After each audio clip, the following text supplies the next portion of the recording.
నేను మీ ప్రసాద్ సార్ని, reasoning and arithmetic ఫ్యాకల్టీని. సో ఈరోజు కాన్సెప్ట్ ఏంటంటే మన కానిస్టేబుల్ మెయిన్స్ ఎగ్జామ్కి ఎలా ప్రిపేర్ అవ్వాలి, ఏ సబ్జెక్ట్ని చదవాలి, ఏ సబ్జెక్ట్ ఎన్ని మార్కులకు వస్తుంది, ఇలాంటి విషయాలు తెలుసుకొని ప్రిపరేషన్ ప్లాన్ చేసుకోవాలి. అంటే ప్లానింగ్ చేసుకునేటప్పుడు ఏమున్నాయి, ఏంటి, మన సోర్సెస్ ఏంటి చూసుకొని ప్లాన్ చేసుకోవాలి. సరే, ఇక్కడ వచ్చేప్పటికి మనకున్న సబ్జెక్టులో మెయిన్గా ఒక 7 సబ్జెక్టులు చాలా చాలా ఇంపార్టెంట్. ఈ 7 సబ్జెక్టులు 140 to 150 మార్క్స్ కవర్ అవుతాయి. 7 సబ్జెక్టులని ఏంటి తెలుసుకొని ప్రిపరేషన్ ప్లాన్ ఎలా ఉండాలో చూద్దాం. సో ఉన్న 7 సబ్జెక్టులో మెయిన్ సబ్జెక్ట్లో ఫస్ట్ సబ్జెక్ట్ ఇంగ్లీష్. ఈ ఇంగ్లీష్ అనేది 30 మార్కులు ఉంటుంది, అవునా. నెక్స్ట్ దీని తర్వాత arithmetic 25 questions. Next reasoning 25 questions. Next GK and current affairs 22. Next Indian 30 questions. Next దీని తర్వాత వచ్చేప్పటికి polity 15 marks. So next Geography 10 to 15 marks. ఈ 7 సబ్జెక్ట్స్ చాలా చాలా ఇంపార్టెంట్. ఈ 7 సబ్జెక్ట్ని బాగా ప్రాక్టీస్ చేస్తే, ఎక్కువసార్లు రివిజన్ చేస్తే, ఈ 7 సబ్జెక్టులో మీరు చదవాలి. ఈ 7 సబ్జెక్టులో ఎక్కువసార్లు రివిజన్ చేయాలి. ఈ సబ్జెక్టులే మనల్ని జాబ్ని డిసైడ్ చేస్తాయి. అయితే ఈ 7 సబ్జెక్టులని ఎలా ప్రిపేర్ అవ్వాలి, ఎంత టైంలో కంప్లీట్ చేయాలి అంటే మనం వితిన్ 1 మంత్లోనే ఈ మొత్తం 7 సబ్జెక్టులు కంప్లీట్ చేయాలి. అంటే ఎట్లా సార్, ఏంటి సార్ అంటే మనకి కానిస్టేబుల్ మీన్స్ మార్చ్ నెలలో జరుగుతుందో తెలియదు, ఏప్రిల్లో జరుగుతుందో తెలియదు, ఇంకా లేట్ అయ్యి మే జూన్లో జరుగుతుందో కూడా మనకు కరెక్ట్గా తెలియదు. బట్ మార్చ్ నెలలోనే ఎగ్జామ్ జరుగుతుంది అనుకొని మన ప్రిపరేషన్ ప్లాన్ మనకు ఉండాలి. ఇన్ కేస్ లేట్ అయింది, నో ప్రాబ్లం, ఇంకా నెంబర్ ఆఫ్ టైమ్స్ రివిజన్ చేస్తాం, ఇంకా సబ్జెక్ట్ బాగా నేర్చుకుంటాం, ఈజీగా స్కోర్ తెచ్చుకుంటాం. అయితే 1 మంత్లో ఈ 7 సబ్జెక్ట్ని ఎలా కంప్లీట్ చేయాలి? ఈ ఫిబ్రవరి 1 మంత్లోనే టోటల్ 7 సబ్జెక్టు కవర్ అయిపోవాలి. అయితే 1 మంత్లో ఎట్లా కంప్లీట్ చేస్తాం, ఎలా ప్రిపేర్ అవ్వాలంటే ఈ 1 మంత్ ఫుల్ టైం సబ్జెక్టుల మీదే మీరు కాన్సన్ట్రేట్ చేయాలి. అదర్ టైం ఏనికి టైం స్పెండ్ చేయకూడదు, ఓన్లీ సబ్జెక్టుల కోసమే.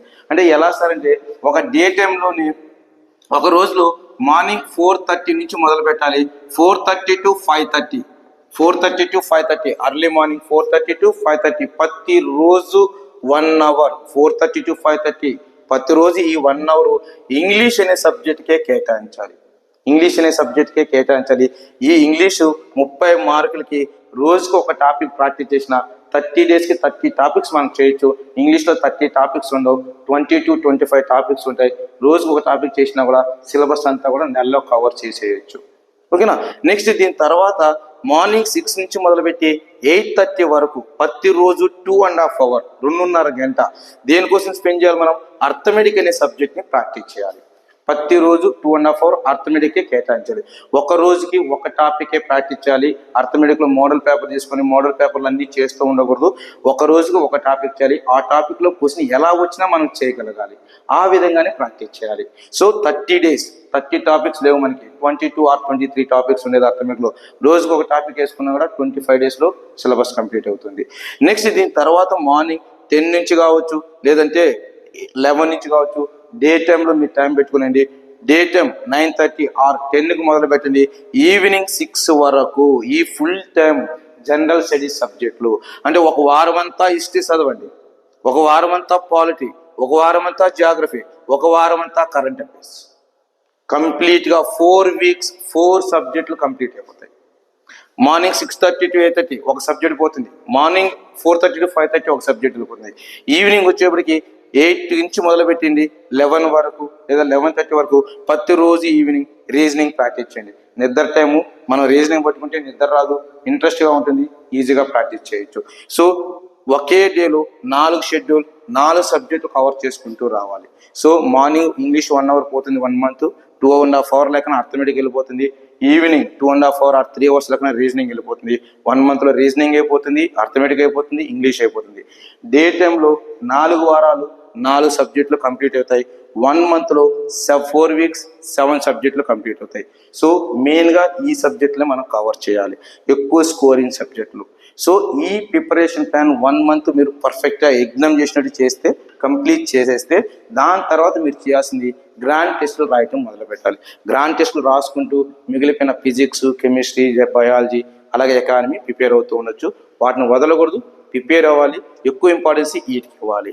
సో దీని తర్వాత గ్రాండ్ టెస్టులు రాయాలి. గ్రాండ్ టెస్ట్ రాసిన తర్వాత పేపర్ ఎక్స్ప్లెనేషన్ కంపల్సరీ తీసుకోవాలి. పేపర్ ఎక్స్ప్లెనేషన్ అయిపోయిన తర్వాత ప్రతిరోజు ఆ పేపర్ కోసం అదనంగా ఇంకొక 15 to 20 minutes టైం స్పెండ్ చేయాలి. ఎందుకు సార్ ఏంటి అంటే సెక్షన్ వైజ్ మీరు చెక్ చేసుకుంటూ రావాలి. టెస్ట్ 1 రాసాం, ఇంగ్లీష్లో 30 మార్కులకి మనకి ఎన్ని వచ్చాయి, ఎక్కడ పోతున్నాయి. అలాగే అర్థమెటిక్ ఉంటుంది, అర్థమెటిక్లో 25కి ఎన్ని మార్కులు వచ్చాయి, ఏ టాపిక్ మీద స్కోర్ పోతుంది, పర్సంటేజ్ రైట్ అవుతుంది, ప్రాఫిట్ అండ్ లాస్ అయిపోతుంది, టైం అండ్ వర్క్ రాంగ్ అవుతుంది, ఆ టాపిక్ మళ్ళీ రివిజన్ చేసుకోవాలి, టైం ఉంటుంది మనకి. అలా ఎక్కడ స్కోర్ పోతుంది, ఎక్కడ స్కోర్ వస్తుందో చూసుకోవాలి. స్కోర్ పోతున్న చోట మళ్ళీ రివిజన్ చేసుకుంటూ రావాలి, బెటర్ అవుతూ రావాలి. ఇలా మీరు మనం మెయిన్ ఎగ్జామ్ అయిపోయే వరకు మీ ప్రిపరేషన్ ప్లాన్ ఇలాగే ఉండాలి. అది 2 months కావచ్చు లేదా 3 months కావచ్చు. మీ మెయిన్ ఎగ్జామ్ అయిపోయే వరకు మీ టైం మొత్తం సబ్జెక్టుల మీదే పెట్టాలి, ఇంకా దేనికి టైం స్పెండ్ చేయకూడదు. రైట్. సో ఇలా ప్రిపేర్ అయితే 100% జాబ్ వస్తుంది. బట్ ఇక్కడ మనకి ఏంటంటే చాలామంది ఏంటంటే మేము స్టడీ హాల్లో కూర్చొని చదువుకుంటాము, కాంపిటీషన్ తక్కువ ఉంది, ఇంటి దగ్గరే కూర్చొని చదువుకుంటాము, ఇలాంటి ప్లాన్ చేసుకుంటారు. 1:2 కాంపిటీషన్, అమ్మాయిలకి కాంపిటీషన్ లేదనుకుంటారు, అబ్బాయిలు తీసుకుంటే 1:4 అనుకుంటారు. బట్ కాంపిటీషన్ తక్కువ ఉంది అనుకొని జాబ్ వచ్చేస్తుందని ఓవర్ కాన్ఫిడెన్స్తో ఉంటారు. బట్ పేపర్ ఓవర్ టఫ్ వచ్చింది అనుకుందాం, క్వాలిఫై కూడా కష్టం అవుతుంది.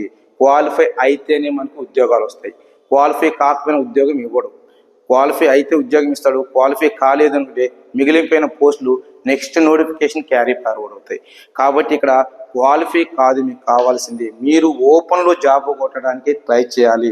రిజర్వేషన్ నమ్ముకోవటం, కాంపిటీషన్ తక్కువ ఉంది అనుకోవటం, ఇలాంటి వాటినన్నింటినీ వదిలేసి మీ ఎక్కువ టైం సబ్జెక్ట్ మీద స్పెండ్ చేయండి. కోచింగ్ సెంటర్లో ఉండండి, బాగా చదవండి, అందరికీ ఉద్యోగాలు వస్తాయి. ఓకేనా అండి? ఆల్ ది బెస్ట్ అండి.